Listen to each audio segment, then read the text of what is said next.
How do I navigate communication when other people's actions are impacting your spouse's mood and her anger comes out at you? So if I understand the question correctly, how do you reconcile if basically your partner is being an asshole? I think that is the long and short of it, yes. Okay. So I get this a lot, right? So like if I go back to my relationship, for example, the reason I left or I wanted to leave my relationship in the very beginning is also because my wife's behavior was, I didn't like my wife's behavior. There was a lot of her behavior that I found very toxic, very immature. But again, it goes back to the question of, is she immature or being toxic because she is immature and she is toxic? Or has the environment made her that way in some way, shape, or form? Right? Because what's funny is this. I used to think my wife, because I met my wife when she was really young. We were both really young. And we're both very immature, very toxic, very selfish.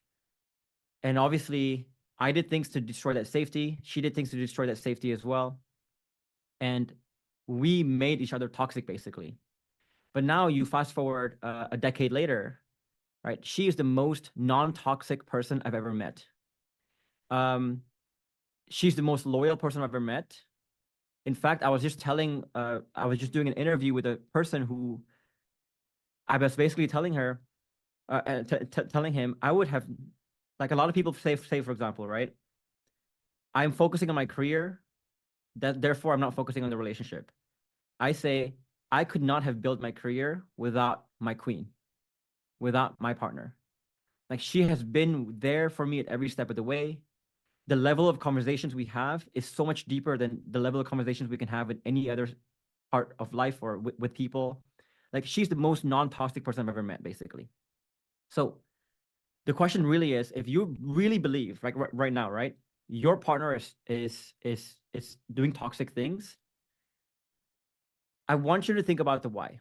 And the why can only be two things. Either she is toxic in her character, or there's some, she's not really toxic, but there's some environmental issues, cultural issues in a relationship that is causing her to act that way. Maybe it's lack of safety that causes self-preservation, that causes a lot of those toxic behaviors.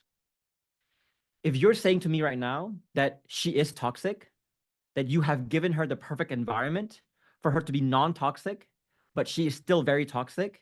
You've done everything you can as a man to make her non-toxic and she's just really bad. Think about what you're saying there, right? You're saying to your partner here, my partner is so fucked up that even when I create the perfect environment, she's so fucked up that she cannot act properly anyway. So think about the insinuation you're making there. Can you feel safe? Can you personally feel safe around someone who thinks that way about you? That you are so fucked up as a man that even when the woman has given you everything, you still don't know how to appreciate it. You still are so fucked up. It's hard to feel safe like that. Right? So the ironic paradox that a lot of you have to realize here is that if you look at your partner's behavior as toxic and you just say, well, fuck her on that, you just prove really that you are more toxic, right? But if for our client set, everyone who enrolls in our program has always started by thinking that their partner is toxic, their partner cannot change, their partner is this and that. In every single case, we've always changed that narrative. People always realize just how much their partner can blossom when you create the 5 pillars. The same way my partner blossomed when I created the 5 pillars. James, same thing for James, same thing for Sabor. Your partner's behavior can radically change if you understand how to lead that culture properly.